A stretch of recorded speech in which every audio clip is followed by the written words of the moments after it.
Okay, I appreciate I'm a little bit late with this one, but I was late getting this drum. It only turned up in January, and then I did this. I originally tried to do this video a couple of months ago, and then I just scrapped it. So this drum's actually been out for a while. I've had it for a little while. I just haven't got around to it. But anyway, 14x7 Star Reserve 5 drum.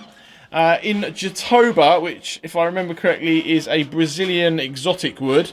It's a stave shell made of 16 staves, obviously put together, and then the shell is formed. You've got the same snare mechanism or system on this one as you've got on all the other ones, all the Tama high-end stuff. You got that cool badge again. I like that.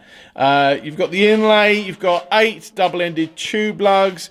These holes, there's 3 of them. I think they were 28mm. I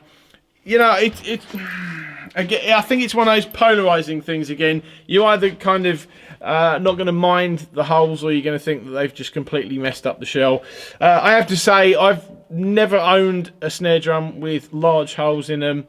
I don't even think I've even played a drum with those larger holes in them. But I remember specifically sitting down to play this drum for the first time, and definitely could feel the extra level of sensitivity there, which I understand is part of the side effect, as you were, of having the large holes in the shell. I suppose the rest of it, anyway, you've got the die-cast hoops, you've got Tama's own wires there, Remo clear ambassador or hazy ambassador there.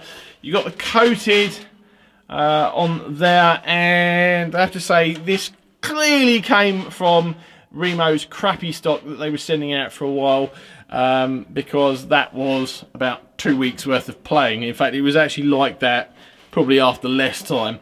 So I'm not really thrilled about that, but that's nothing to do with Tama. The snare bed is quite a gradual one. I mean, you can see it. It's sort of about there, but it's quite gradual. A fairly rounded. I'll see if I can get that in there. So you got a fairly rounded bearing edge as well.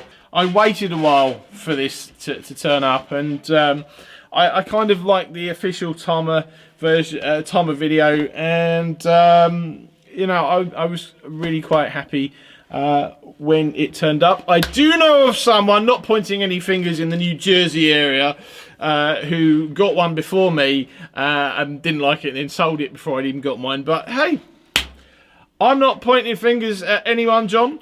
But anyway, I like this drum. I love the way it sounds. It's different for me.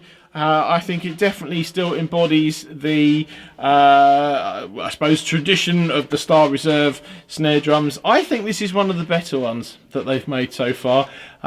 It's not going to top the 4 for me, the copper one, but I think this is my second favourite of the 5 that they've released so far. So anyway, in saying that, this is what it sounds like. Thank you for watching, and I'll see you in the next video.